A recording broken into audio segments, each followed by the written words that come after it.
Hello বন্ধুরা, আজকে আমি নিয়ে এসেছি এক মজাদার ট্রিক।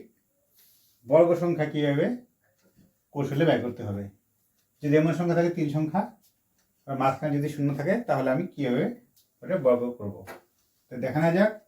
যেমন এখানে আছে লাস্ট সংখ্যা 7, 7 বর্গ করলে 7 7 গুণ 49।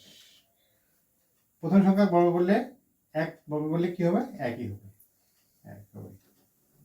এবার কি করব, ফার্স্ট সংখ্যা আর লাস্ট সংখ্যা দুইটা গুণ করব। 1 কে 7 দিয়ে গুণ করলে 7 হবে, ওই সংখ্যাকে আবার 2 দিয়ে গুণ করব। 7 কে 2 দিয়ে গুণ করলে 14, আমি এখানে 14 বসিয়ে দেব। আমার বর্গ হয়ে গেছে, এটাই আবার আমার অ্যান্সার। আবার আরেকটা দেখি। যেমন এখানে আছে 4, 4 কে বর্গ করলে 16, আবার তেমনি 5 কে বর্গ করলে 5 কে গুণ করলে 25 হয়।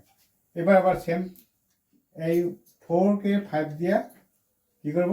গুণ করব। 4 কে 5 দিয়ে গুণ করলে 20, 20 কে আবার 2 দিয়ে গুণ করলে 40, আমি 40 বসাই দেব।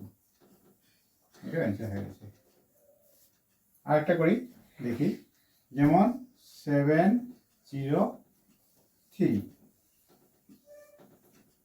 এটা বর্গ করলে কি করতে হবে? আমি সেম প্রসেসে করব।